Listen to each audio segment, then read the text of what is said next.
မင်္ဂလာပါရှင်ဒီနေ့ရဲ့အသေးစိတ်လေးလာတုံးတမှုအစီအစဉ်ကနေပြန်လဲကြိုးဆိုပါရယ်ဒီနေ့ကျမတို့ဆွေးနွေးမယ့်အကြောင်းအရာကတော်တော်လေးစိတ်ဝင်စားစရာကောင်းတယ်နော် ဟုတ်ကဲ့ပါဗျ ကျမတို့ရဲ့အရင်မြစ်က Sun Motivation YouTube channel ကတင်ထားတဲ့ Jack Ma Why You Should Never Give Up ဆိုတဲ့ video clip လေးတစ်ခုပါဒီ clip ထဲမှာလေ Jack Ma ရဲ့အောင်မြင်မှုဆိုင်ရာအတွေ့အခေါ်နှစ်ခုကိုအဓိကထားပြောထားတယ် တစ်ခုကလူတော်တွေနဲ့အလုပ်လုပ်ပါတယ်နောက်တစ်ခုကကြတော့အမားတွေလို့ဒါပေမဲ့ဘယ်တော့မှအရှုံးမပေးနေတဲ့ကြားလိုက်တော့ဒါတွေကလူတိုင်းပြောနေကြစကားတွေလို့ပဲနော် ဟုတ်တယ် ဒါပေမဲ့ဒီနေ့ကျမတို့ရဲ့ရည်ရွယ်ချက်ကအဲ့ဒီအပေါ်ယံအုပ်မှာရှိနေတဲ့ပုံနှဆိုင်တဲ့အတေးပဲတွေလက်တွေ့မှာဘယ်လိုစိန်ခေါ်မှုတွေရှိနိုင်တယ်လဲဆိုတာကိုတူးဆကြည့်ဖို့ပါပဲရှင် ဟုတ်ပါတယ်ဗျာဒီအဆိုးနှစ်ခုကရိုးရှင်းတယ်လို့ထင်ရပေမဲ့လေတကယ်တမ်းကျတော့လက်တွေ့အကောင့်ထဲပေါ်တဲ့အခါမှာတော့ထင်တယ်လို့မလွယ်ပါဘူး ဟုတ်ကဲ့ လူတော်တွေကိုစုထားလို့မြင်အဖွဲတစ်ဖွဲကအလူလိုအောင်မြင်သွားတာမဟုတ်ဘူးအမားလုတ်ကြိုင်လဲသင်ခန်းစာရတယ်လို့ပြောလို့မရပြန်ဘူးဆိုတော့ဒီအချက်တည်းရဲ့နောက်ွယ်မှာ Jack Ma တို့ Alibaba မှာတကယ်တိစောက်ခဲ့တဲ့ culture ခေါင်းဆောင်မှုပုံစံတွေနဲ့ပတ်သက်ပြီးကျွန်တော်တို့စိတ်ဝင်စားစရာကောင်းတဲ့ချက်တွေကိုဆွေးနွေးသွားကြမှာပါ ကောင်းပြီရှင်ဒါဆိုပထမချက်နဲ့ဆက်လိုက်ကရအောင်သူပြောတာက if we want to be successful we have to work with smart people တဲ့ ဟုတ်ကဲ့ အောင်မြင်ခြင်းရင်လူတော်တွေနဲ့လုပ်လို့ရမယ်ပေါ့နော်ဒါကတော့ဘယ်သူမှငင်းမှာမဟုတ်ဘူးထင်တယ် မမဗျာ ဒါပေမဲ့ဒီနေရာက smart people ဆိုတာကိုနည်းနည်းအသေးစိတ်ကြည့်ချင်လို့ပါ IQ မြင့်တာဘွဲတွေအများကြီးရတာကိုဆိုလိုလားဒါမှမဟုတ်အလုပ်အတွက်ပိုတိကျတဲ့အသေးပဲတစ်ခုရှိနေမလားရှင့် အဲ့ဒါတော်တော်ကောင်းတဲ့မေးခွန်းပဲလူအများစုက smart ဆိုရင်အဲ့ဒီလိုပဲပြည့်မြင်တတ်ကြတယ် ဟုတ် ဒါမဲ့လုပ်ငန်းခွင်မှာလေအထူးသဖြင့် Jack Ma လို company တစ်ခုကိုအစနေတည်ထောင်ခဲ့တဲ့သူတယောက်အတွက် smart ဆိုတာကပို့ပြီးလက်တွေ့ကြတယ်ဒီနေရာမှာဆိုလိုတာကကိုယ်မှမရှိတဲ့ရေးချင်းနဲ့ကိုယ့်ရဲ့အားနည်းချက်ကိုဖြည့်ဆည်းပေးနိုင်တဲ့သူကိုပြောတာ အော် ဥပမာကိုက idea အကောင်းစားတွေထုံနိုင်တဲ့သူ visionary ပေါ့ဒါဆိုရင်အဲ့ဒီ idea ကိုလက်တွေ့အကောင့်တဲ့ဖို့ဟိုအသေးစိတ်ကြကြစီမံနိုင်တဲ့သူကကိုယ့်အတွက် smart person ပဲ ဟုတ်ကဲ့ နောက်တစ်ခုကကိုကနီးပညာပိုင်းမှာဆရာရေးဖြစ်နေပြီမြဲလူမှုဆက်ဆံရေးတို့ဈေးခွက်ချေထွန်ရေးတို့မှာညံ့နေရင်အဲ့ဒီဘိုင်းကိုကျွမ်းကျင်တဲ့သူကကိုယ့်အတွက် smart person ဖြစ်လာမှာပေါ့ဗျာ ဒါပေမဲ့လေလက်တွေ့မှာတော့ကိုယ့်ထက်တော်တဲ့သူတွေကိုယ့်ကိုပွင့်ပွင့်လင်းလင်းဝေးဖန်စိန်ခေါ်နိုင်တဲ့သူတွေချီးပဲဆူထားတဲ့အဖွဲ့ကအမြဲတမ်းတော့တင်ယူမှုခွင့်လန်းဖြစ်နိုင်လို့ထင်တယ်ရှင် ဟုတ် အမြင်မတူတာတွေကြောင့်အဖက်လိုက်စွမ်းဆောင်ရည်ကျသွားနိုင်တယ်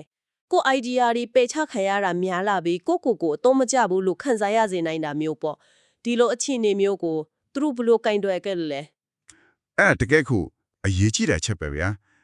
Jack Ma အောင်မိဟရာကလူတော်တွေကိုရှာဖွေစုစည်းနိုင်အောင်တယ်မဟုတ်ဘူး ရှင် အဲ့ဒီလိုအတက်ကြီးနိုင်တဲ့ကိုယ်ကောင်တွေကိုရှိနေတဲ့လူတော်တွေကိုပုံရီမှန်းချက်တစ်ခုတည်းအောင်မှာအတူတူအလုပ်လုပ်ဖြစ်အောင်ဖန်တီးပေးနိုင်တဲ့ခေါင်းဆောင်မှုပုံစံနဲ့အလုပ်ခေါက်ချက်ကိုတည်ဆောက်နိုင်ခဲ့လို့ပဲ အော် သူ့ရဲ့အဓိကစွမ်းဆောင်ရည်ကအဲ့ဒီမှာရှိတာသူကိုယ်တိုင်ကနီးပညာကိုလူသိမ့်နားမလဲဘူးလို့ဝန်ခံထားတယ်ဒါပေမဲ့နီးပညာမှာအတော်ဆုံးလူတွေကိုခန့်တီးသူတို့ကိုဘယ်လမ်းကြောင်းကိုတွားရမယ်ဆိုတဲ့ vision ကိုရှင်းရှင်းလင်းလင်းချပြနိုင်ခဲ့တယ် Alibaba မှာဆိုရင်လေအဖွဲ့ဝင်အခြေချင်းအပြည့်အထန်ရင်းခုန်ကြတယ်အမြင်မတူတာတွေကိုပွင့်ပွင့်လင်းလင်းဆွေးနွေးကြတယ် ဒါပေမဲ့နောက်ဆုံးမှာတော့အဖွဲ့ရဲ့ဆုံးဖြတ်ချက်ကိုလိုက်နာပြီးအတူတူအကောင့်ထဲပေါ်ကြတာပဲ ဘာကြောင့်လဲရှင် ဘာလို့လဲဆိုတော့သူတို့အားလုံးရဲ့ပန်းတိုင်ကကိုအတ္တတဲ့ကွန်မြူနီရဲ့အောင်မြင်မှုကိုပိုအလေးထားတဲ့ culture ရှိနေလို့ပဲဆိုတော့ချက်မှာပြောတဲ့ work with smart people ဆိုရရဲ့နောက်ွယ်မှာ ဟုတ်ကဲ့ and build a culture where their egos serve a common goal ဆိုတဲ့အဓိပ္ပာယ်တစ်ခုထပ်ပြီးပါနေတယ်လို့ပြောရမယ် အာ အဲ့ဒါကပိုခေခဲတဲ့အပိုင်းပေါ့ အော်အဲ့လိုချိတ်ဆက်ထားတာကောဆိုတော့လူတော်ဒီကိုစုယုံနဲ့မပြီးပဲသူတို့ရဲ့စုပေါင်းစွမ်းရင်ကိုထုတ်တုံးနိုင်မဲ့ပတ်ဝန်းကျင်တစ်ခုဖန်တီးပေးဖို့ကခေါင်းဆောင်ရဲ့အဓိကတာဝန်ဖြစ်သွားတာပေါ့နော် တီတီကြကြပဲဗျ ဒါတော့ထဲမစင်းစားမိတဲ့ရှုကောင်တစ်ခုပဲကောင်းပြီအခုကို့မှာဒီလိုအရေးချင်းရှိရဲ့ ego လည်းနည်းနည်းကြီးနိုင်တဲ့အဖွဲ့တစ်ခွေရှိပြီဆိုပါတော့ check မှာပြောတဲ့ဒုတိယအချက်ကပို့ပြီးတော့အံ့ဩဖို့ကောင်းတယ် we should make a lot of mistakes and never give up ဟုတ်တယ် အမားဒီအများကြီးလုတ်တင်တယ်လို့တိုက်တွန်းတာကကျမတို့ကြည်တင်းလာတဲ့အမားမလုံးနဲ့ဆိုတဲ့ယဉ်ကျေးမှုနဲ့တော်တော်လေးကိုဆန့်ကျင်ဘက်ဖြစ်နေလေ ဟုတ်တယ်ဟုတ်တယ် ဒီလိုအဖွဲ့ကိုအမားတွေလုတ်ခိုင်းတာကမီးနဲ့ကစားနေရလို့မဖြစ်နိုင်ဘူးလားရှင်။ तू ဆက်ပြောသေးတယ် a lot of people they make mistake then problem they give up တဲ့လူအများစုကအမားလုံးရအရှုံးပေးလိုက်တယ်ပြီးမှ we never give up ငါတို့ကတော့ဘယ်တော့မှအရှုံးမပေးဘူးလို့ပြောတယ်ဒီနေရာမှာလူအများစုနဲ့ငါတို့ဆိုတဲ့ကွာခြားချက်ကဘာကိုဆိုလိုချင်တာလဲအမားလောက်တာချင်းတူရင်တောင်ဘာကသူတို့ကိုကွဲပြားသွားစေတာလဲ အဓိကကွဲပြားသွားတဲ့အချက်ကအမားပေါ်မှာထားတဲ့သဘောထားပဲဗျာ သဘောထား Jack မှာတိုက်တွန်းနေတာကပေါ်ဆမှုကြောင့်ဖြစ်တဲ့အမားတွေဖြစ်ကတဲ့ဆန်လို့ဖြစ်တဲ့အမားတွေကိုမဟုတ်ဘူး အော် သူဆိုလိုတဲ့အမားဆိုတာကအစ်စ်တစ်ခုကိုစမ်းသပ်လုပ်ကြတဲ့အခါမတိသေးတဲ့နေပယ်တစ်ခုကိုစူးစမ်းတဲ့အခါမလွဲမရှောင်သာကြုံရမယ်ကြာရှောင်းမှုတွေကိုရည်ညွှန်းတာသူစကားမှာအရေးကြီးဆုံးက we learn from mistakes ဆိုတဲ့အပိုင်းပဲ အမားနေတင်ယူတယ်ဟုတ်ကဲ့ အမားလုပ်ပြီးဘာမှမသိယူဘူးဆိုရင်အဲ့ဒါတကယ်ကိုအရှုံးပဲဒါပေမဲ့အမားကနေသင်ကန်းစာယူနိုင်ရင်အဲ့ဒီအမားကရှုံးနိမ့်မှုမဟုတ်တော့ဘူးတိုးတက်မှုအတွက်ယဉ်နီးမြွနံမှုတစ်ခုဖြစ်သွားတယ် ဥပမာလေးနဲ့ပြပြလို့ရမလားရှင် ပိုပြီးတိတိကျကျဥပမာပေးရရင် Alibaba ရဲ့ Alipay ကိုစတင်ခဲ့တဲ့အချင်းကိုပြန်ကြည့်လို့ရတယ် ဟုတ်ကဲ့ အဲ့ဒီတော့ကတရုတ်နိုင်ငံမှာ online payment အတွက်ဘဏ်လုပ်ငန်းစီးမြင်စည်းကမ်းတွေဘာမှမရှိသေးဘူး ဟုတ်လား အစိုးရကဒါကိုတရားမဝင်ဘူးလို့သတ်မှတ်ပြီးပိတ်ချလိုက်ရင် Jack မှာထောင်ကျသွားနိုင်တဲ့အထိစွန့်စားရတဲ့ကိစ္စ အာ ဒါကုမ္ပဏီတစ်ခုလုံးကိုပြုတ်သွားစေနိုင်တဲ့အမားတစ်ခုဖြစ်သွားနိုင်ခဲ့တယ်။ဒါပေမဲ့သူတို့ကသုံးဆွဲသူတွေအတွက် UG စိတ်ချရတဲ့ငွေပေးချေမှုစနစ်ကအရေးကြီးဆုံးပဲဆိုတဲ့အချက်ကိုအဓိကထားပြီးရှေ့ဆက်ထဲတယ်။အဲ့ဒီအမားလူရဲတဲ့သက်တီနဲ့သင်ယူပြီးတဖြည်းဖြည်းတိုးတက်အောင်လုပ်ခဲ့လို့ Alipay ကအခုလိုအောင်မြင်လာတာအဲ့ဒီလိုအမားမျိုးကိုဆိုလိုတာပါ ဟော ။အမားကိုကိုယ်ကုန်းထိတ်ခါကြားစေတဲ့ရှုံးနိမ့်မှုလို့မမြင်ပါနဲ့လေ။နောက်တစ်ခါဘလို့ပိုကောင်းအောင်လုပ်ရမလဲဆိုတာလမ်းညွှန်ပေးတဲ့ data point တစ်ခုအဖြစ်ရှုမြင်တာပေါ့ စိတ်ဝင်စားစရာပဲ Alipay ဥပမာကတော်တော်လေးရှင်းသွားစေတယ်ဆိုတော့သူဆိုလိုတဲ့အမားလုပ်ခြင်းဆိုတာကတွက်ချက်ဒီသားစွန့်စားမှု calculated risks ဒီကိုယူရဲတာကိုပြောတာပါနော် ဟုတ်ပါတယ်ဗျ အခုကျွန်မစဉ်းစားမိတာကဒီအချက်နှစ်ချက်ကတခါလေးလေးမှဆန့်ကျင်ဘက်လို့တော့ဖြစ်နိုင်မလားပဲ ဘယ်လိုမျိုးလဲဗျ ဥပမာကိုယ့်ဖွဲ့မှာလူတော်တွေ expertise ရှိပဲဆိုထားတော့အမားတစ်ခုခုလုံးမိရင်တာမန်လူတွေထက်ပိုပြီးအဖြစ်ကျင်ခံရနိုင်ချေမရှိဘူးလားမင်းတို့လူတွေတောင်ဒါပေါ်မားရလားဆိုတဲ့ဖိအားမျိုးပေါ့ ဖြစ်နိုင်တယ် အဲ့ဒီဖိအားကြောင့်လူတွေကပိုပြီးမစွန့်စားရဲတော့တာမျိုးဖြစ်လာနိုင်မလားရှင့် အဲ့ဒီလိုဖြစ်နိုင်ချေတေချာပေါ့ရှိတယ်ဒါကြောင့်မလို့ဒီအချက်နှစ်ခုကတစ်ခုနဲ့တစ်ခုချိတ်ဆက်နေတယ်လို့ကျွန်တော်ပြောချင်တာ ဟုတ်ကဲ့ သူတို့ကတစ်ခုကိုတစ်ခုထိညှိပေးနေတဲ့သဘောမှရှိတယ်မှန်ပါတယ်လူတော်တွေချေရှိတဲ့အဖွဲမှာအမားလို့ရမှာကိုကြောက်တဲ့စိတ်ပုံများနိုင်တယ်ဒါပေမဲ့ခေါင်းဆောင်တယောက်အနေနဲ့အမားလို့ခွင့်ရှိတယ်အရေးကြီးတာကအဲ့ဒီကမိပါတင်ယူခဲလဲဆိုတာပဲ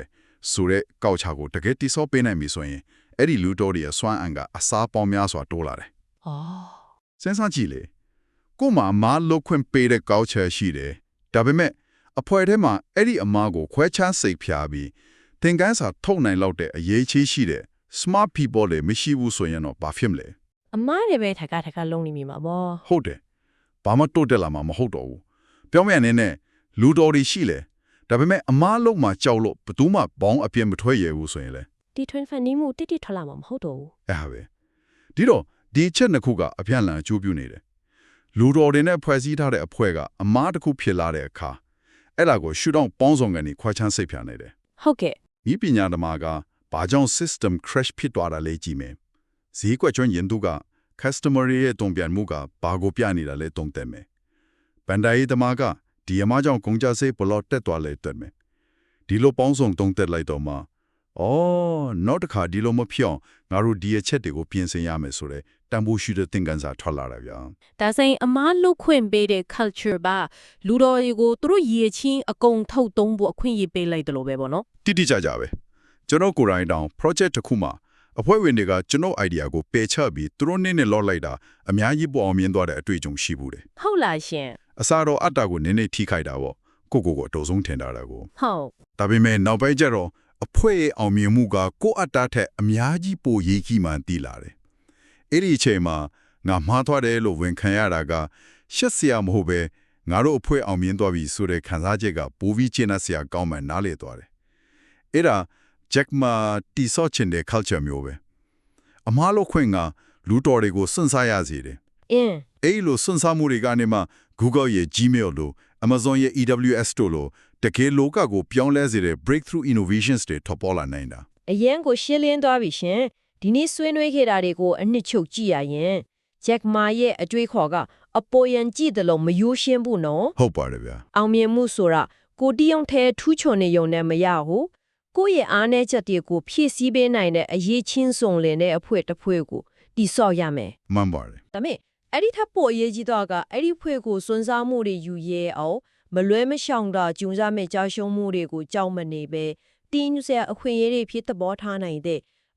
ကြံခိုင်တဲ့စိတ်သက်နဲ့ခောက်ချကိုမွေးမြူပေးနိုင်ဖို့ပဲ ဟုတ်ကဲ့ ဆိုတော့ကြာရှုံးမှုကိုရှောင်တာကအောင်မြင်မှုမဟုတ်ဘဲ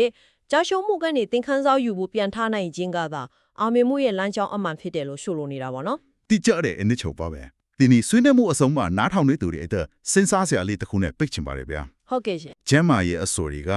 ဘာလို့ရမလဲ what to do ကိုပြောသွားတယ်ဒါပေမဲ့လက်တွေ့မှာပိုရေးကြည့်တာက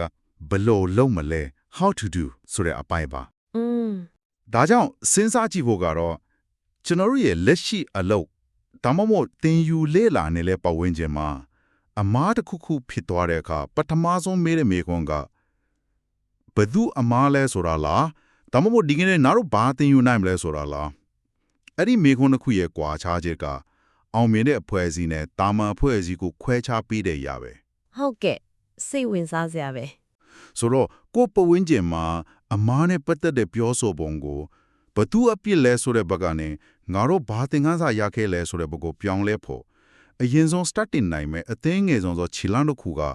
ဘာချင်းနိုင်မလဲဆိုတော့စဉ်းစားကြည့်စေချင်ပါလေဗျာ